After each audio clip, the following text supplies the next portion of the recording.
Picture a city that had never been taken. Not in 200 years, not by armies, not by sieges, not by the most ambitious kings the ancient world had ever produced. Its walls rose 25 meters into the desert sky. They were so thick that, according to the Greek historian Herodotus, you could race chariots along the top of them. Inside lived something close to 200,000 souls, more than any other city on earth at that moment. And one autumn night in 539 BC, the gates of that city swung open from the inside. No fire, no screaming, no bodies in the streets, just a quiet, almost ceremonial unlocking, as if the most feared metropolis on the planet had simply decided it was tired of being feared. Soldiers on the walls did not raise the alarm. Watchmen did not light the warning fires. Somewhere in the palace district, a banquet was still in progress, wine still being poured, musicians still playing well, while in the lower city, the future was already changing hands street by street, house by house, in a silence so complete it felt rehearsed. The man who walked through those gates the next morning was not carrying a torch. He was walking in a religious procession surrounded by priests who only days earlier had served a different king. He bowed before the temple of Marduk, the chief god of Babylon, and declared himself the chosen instrument of that god. The Babylonian priesthood, far from resisting, called him their legitimate ruler. They meant it. His name was Cyrus. History would later attach a single word to him, and that word was great. But to understand why a city built to be unbreakable handed itself over to a foreign king without a fight, you have to rewind. You have to go back to a boy born in a province nobody respected, in a kingdom that answered to somebody else in a corner of the world where his family's title was little more than a polite formality. Cyrus came from Persia, and in the 6th century BC, Persia was not a name that made anyone nervous. The real power in the region belonged to the Medes, a sprawling kingdom with a real army, real tribute, and a real capital. Persia was the place the Medes recruited from when they needed bodies to throw at a battlefield. Cyrus's grandfather was on paper a king, and in practice he was a vassal, the kind of king who bows when a bigger king walks into the room, the kind of king whose crown is more decoration than weapon, more permission than power. And yet somewhere in his early 30s, this young man from a forgotten province looked at the entire architecture of power around him and decided quietly that none of it was permanent. Not the Medes, not the Babylonians, not even the man in Lydia, who would soon be remembered as the richest human being alive. Each of them, in his eyes, was a structure with a hidden crack, and he had spent years learning where to press. What he did next would not look like rebellion. It would look like something the ancient world had no vocabulary for, because Cyrus had figured out decades before anyone else a truth that would eventually outlast every empire that ignored it. A truth that begins with the question of why men follow other men at all. And the answer he found was about to rewrite the rules of conquest forever. The world Cyrus was born into ran on fear. That was the operating system of the ancient Near East. The Assyrians had perfected it for centuries. Burn a city, deport its population, stack heads outside the walls of the next town, and watch the tribute flow in. It worked in the short term. It always works in the short term. The problem is what fear does over time. Fear left to ferment turns into something else. It turns into a long memory. And long memories raise armies of their own. The Medes who ruled over Persia had inherited this same logic, but they wore it more loosely. Their king was a man named Astyages. And Astyages was the kind of ruler who treated insults as personal property. He collected them, he nursed them, he turned them over in his mind at night the way other men turn over coins. And he was particularly good at making enemies inside his own court without ever realizing he was doing it. Every banquet was a chance to humiliate someone. Every promotion was a chance to bypass someone who had earned it. And one of those enemies was a general named Harpagus. The story of what Astyages did to Harpagus is one of the darkest tales preserved from antiquity, the kind of cruelty that does not fade with time. It left Harpagus permanently broken in some essential way, and it left him waiting for years, waiting for the right name to attach his revenge to. He served his king with a smile that fooled everyone, including, fatally, the king himself. That name turned out to be Cyrus. In 553 BC, the young Persian king raised the banner of revolt against his Median overlord. Astyages, confident in his superior numbers, sent his most trusted general to crush the uprising. He sent Harpagus, and Harpagus marched out at the head of a Median army, met the Persian forces on the field, and then did something that ancient generals almost never did. In the middle of the battle, his own troops turned. They walked across the dust and joined the man they had been sent to destroy. It was not a defeat. It was a defection, choreographed in advance, the harvest of a grudge that had been planted years earlier in a king's banquet hall. The Median Empire collapsed, not because Cyrus was stronger, but because Cyrus understood something Astyages never had. Resentment is a resource. If you know where it lives, you can mine it. And Astyages had spent a lifetime burying that resource in the hearts of the very men he trusted most. Astyages was captured. And here is where the legend of Cyrus begins in the smallest gesture imaginable. He did not execute the king who had ruled over his people. He did not parade him in chains. He did not blind him, mutilate him, or hang his body from a wall. He kept him alive. He treated him with dignity. He let him die. Eventually, of nothing more dramatic than time. To us, in the 21st century, that sounds like decency. In the 6th century BC, it was incomprehensible. It violated every script the ancient world had written for what a victor was supposed to do with a loser. And it sent a signal across the entire region, a signal that whispered to every disgruntled noble, every tired province, every priest under a king who had forgotten his own gods. There's another way to lose, and maybe, just maybe, another way to be ruled. But the man watching this most carefully was not in Persia.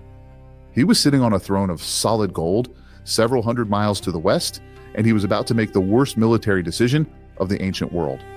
His name was Croesus. He ruled Lydia, a kingdom on the western edge of what is now Turkey, and he was, by every account that has come down to us, the wealthiest human being on the planet.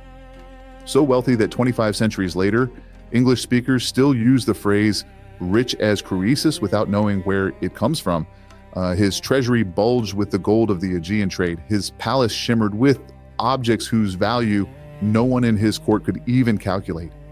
His allies included Egypt and Babylon, the two heaviest names on the diplomatic map of the era. And when news reached him that an unknown Persian was swallowing the Median Empire, Croesus did not panic. Croesus prepared, but before he marched, he did what every Greek-influenced king of his era did when facing something uncertain. He sent messengers to the oracle at Delphi, loaded with offerings of silver and gold, instructed to ask the priestess of Apollo a single, careful question. Should he go to war? The answer he received has echoed through history for 2,500 years. If you cross the Halys River, she said, you will destroy a great empire. Croesus heard what he wanted to hear. He crossed the river. He destroyed a great empire, his own. The campaign that followed lasted only months. Cyrus moved with a speed that the ancient world was not ready for. He marching his army across distances that should have been impossible at that season, in that terrain, with that little warning. The decisive moment came outside the Lydian capital of Sardis, where Cyrus, according to one account, ordered his men to put their pack camels at the front of the formation. Lydian horses, unfamiliar with the smell of camels, panicked. The cavalry that was supposed to be Croesus's pride scattered in confusion before a single arrow had been properly aimed. Sardis fell. The richest king in the world was dragged before the Persian conqueror. And Cyrus once again did the unthinkable. He did not kill Croesus. He kept him. Some sources say he made the defeated king an advisor, a permanent member of the royal entourage, a man who traveled with the court and offered counsel to the very person who had taken his throne. Imagine that for a moment. The wealthiest king of the age, demoted not into a dungeon but into a chair beside the man who had conquered him, expected to give honest advice on the affairs of the empire that had just absorbed his own. It is one of the strangest post-war arrangements ever recorded, and it tells you everything about how Cyrus thought. A defeated enemy was not garbage. A defeated enemy was information. A defeated enemy who had once ruled millions knew things no Persian general could ever learn from a map. With Lydia absorbed, the Persian Empire suddenly stretched from the highlands of Iran all the way to the Aegean coast. The Greek cities of Asia Minor, the trade routes, the silver mines, the gold of Croesus, all of it now belonged to a kingdom that 20 years earlier had not even existed on a serious map.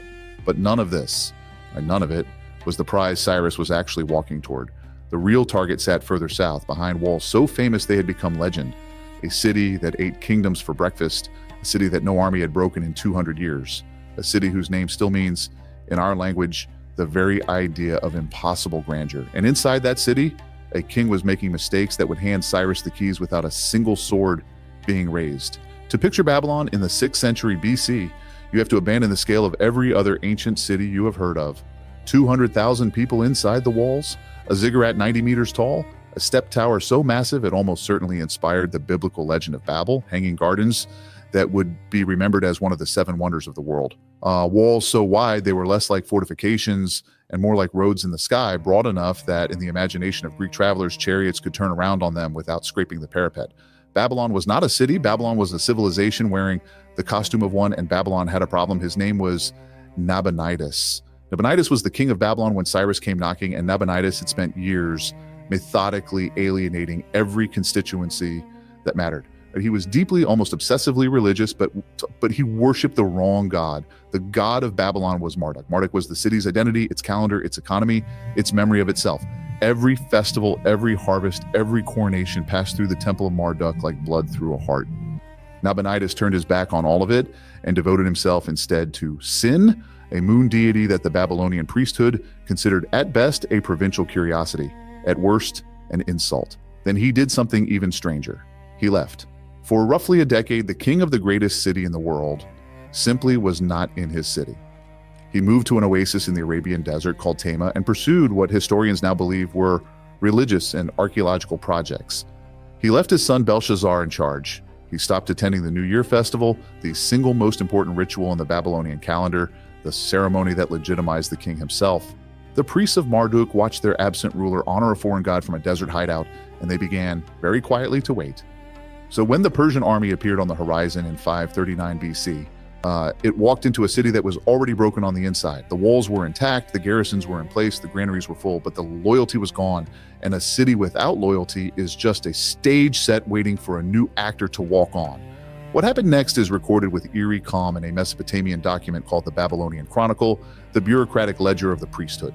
And the Persians, according to several sources, diverted the Euphrates River, lowering the water level where it ran beneath the city walls.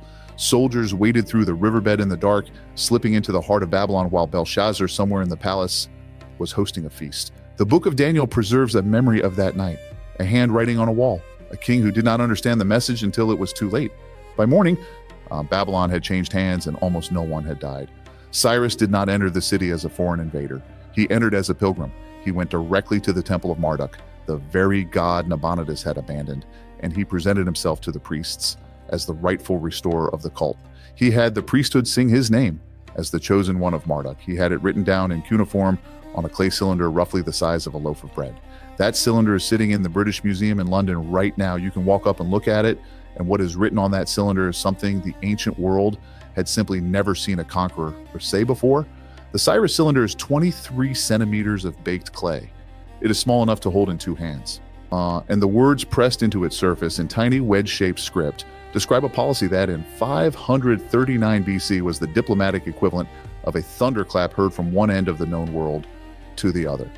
Cyrus declared that the peoples whom previous kings had dragged into exile, torn from their cities, and deposited inside the borders of foreign empires were free to go home. He declared that the gods those peoples worshipped, the statues and sacred objects that had been carted off as trophies, would be returned to their original temples. He declared that the temples themselves, wherever they had been destroyed, would be rebuilt at his expense, and he declared that no one inside his new empire would be forced to abandon the faith they were born into. Belief, in other words, was no longer a battlefield. It was a private inheritance the empire would protect rather than confiscate. Among the peoples affected by that decree were the Jews. Decades earlier, the Babylonian king Nebuchadnezzar had marched on Jerusalem, leveled the Temple of Solomon, and dragged the population of Judah into captivity along the rivers of Babylon. The grief of that exile produced some of the most haunting poetry in the Hebrew Bible. And then suddenly, a Persian king nobody in Jerusalem had ever heard of issued an order saying they could go back. Not only could they go back, he would help them rebuild their temple. The book of Ezra opens with this decree. The book of Isaiah names Cyrus directly and calls him an anointed one of God, the only non-Jewish ruler in the entire Hebrew scriptures to receive that title. Well, for a foreign king to be sanctified by a people he had never met is by itself one of the strangest honors in religious history, where some scholars call the Cyrus cylinder the first declaration of human rights in history, made other scholars push back, and they have a point. The phrase human rights is a modern invention born thousands of years later, and applying it backward can flatten the texture of what actually happened. But the debate over the label distracts from the thing itself. Whatever you choose to call it, the policy was real and the policy was unprecedented. No conqueror in the recorded memory of the ancient Near East had ever done anything remotely like it. The Assyrians, who had ruled the region before Babylon, had built their entire system on the opposite premise: crush the rebels, deport the survivors, erase the culture, make the next generation of children forget the language their grandparents spoke. It was a system that produced obedience for a while and then very suddenly produced collapse, because every deportation was an investment in future hatred. The Assyrian Empire fell in part because it had simply manufactured too many enemies and forgotten where it had buried them. Cyrus had read the lesson and drawn the only sane conclusion: cruelty is not just immoral. Cruelty is expensive. A subject who hates you costs you a soldier to watch him. A subject who tolerates you sends you tribute. A subject who is grateful to you sends you tribute and brings his cousin. Mercy, in the calculation Cyrus ran in his head, was cheaper than terror. And the Persian Empire he was now building would test that theory across distances no king in history had ever administered before. Because the empire was not finished, in some ways it was just beginning. And to govern something the size of what Cyrus now held, he was going to invent an idea that 25 centuries later, you are still living inside.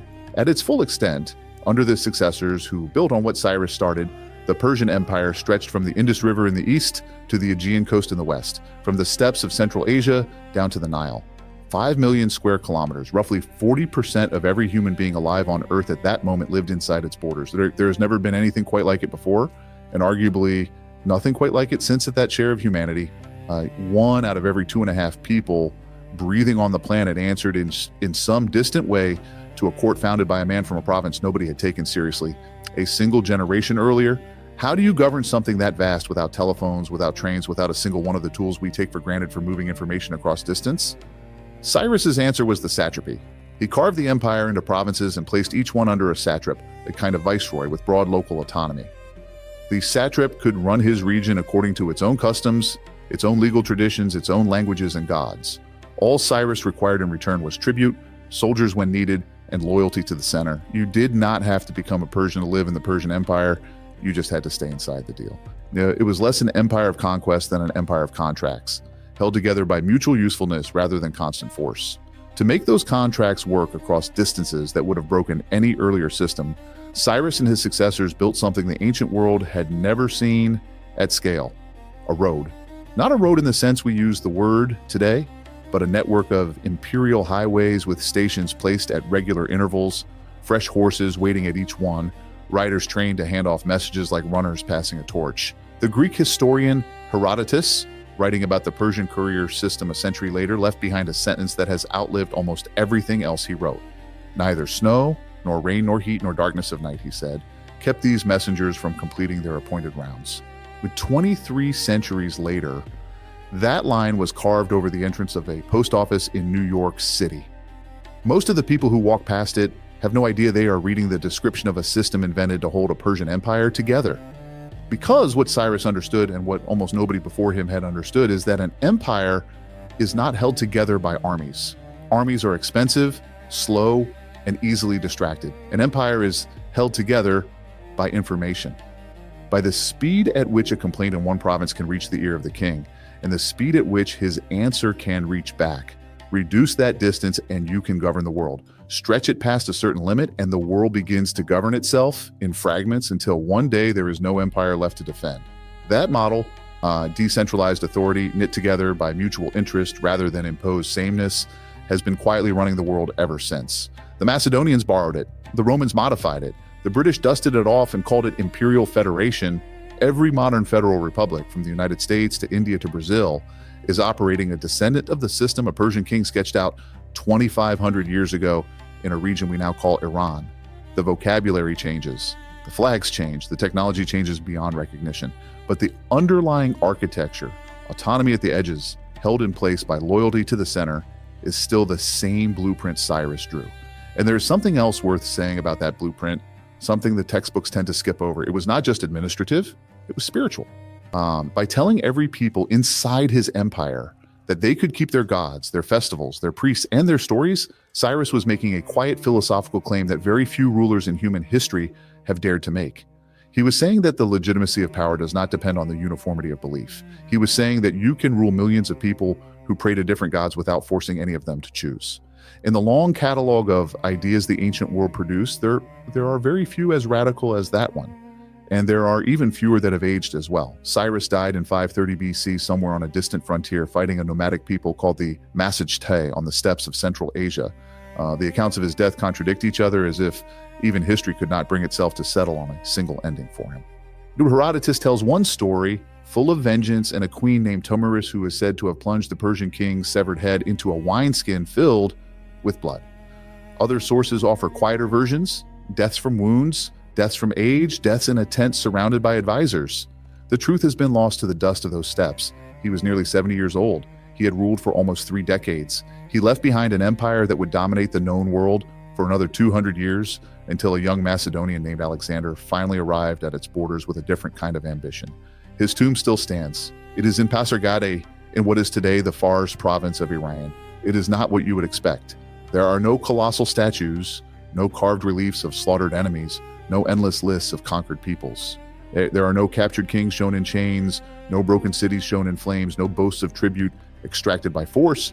It is a simple stone chamber on a stepped platform, almost severe in its restraint. The kind of building that does not try to impress you and somehow impresses you more because of it.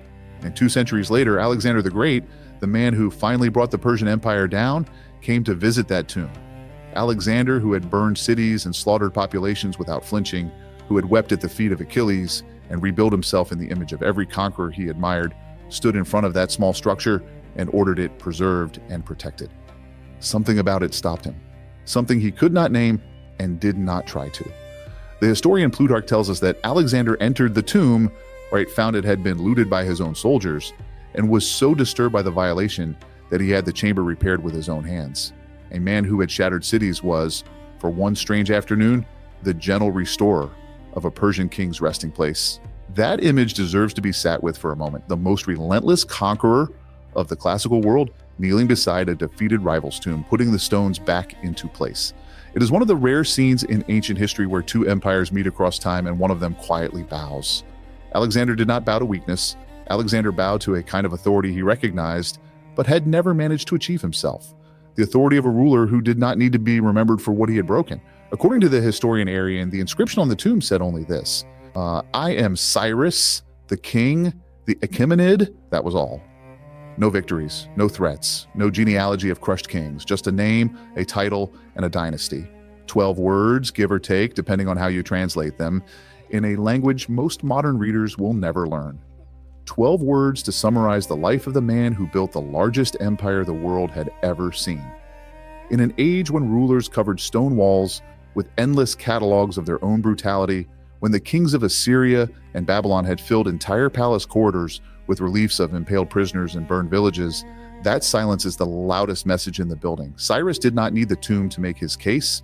The case had already been made by the system he built, by the city he took without burning it, by the peoples he sent home, by the God he honored that was not his own, by the road that carried his messengers from horizon to horizon, by the silence of the children who, 2 generations after his conquests, no longer remembered which empire their grandparents had once feared.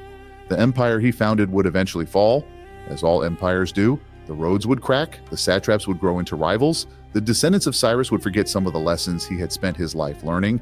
But the idea he placed in the world, the idea that mercy could be a strategy, that diversity could be a strength, that you could rule the human vastness with something more honest than fear, that idea did not fall with the empire. It survived in the books of the Hebrews, in the histories of the Greeks, in the law codes of Rome, in the constitutions of nations Cyrus could not have imagined existing.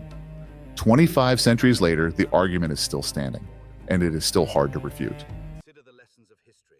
Wealth is fleeting, but wisdom endures forever. Do not let ambition blind you to the risks.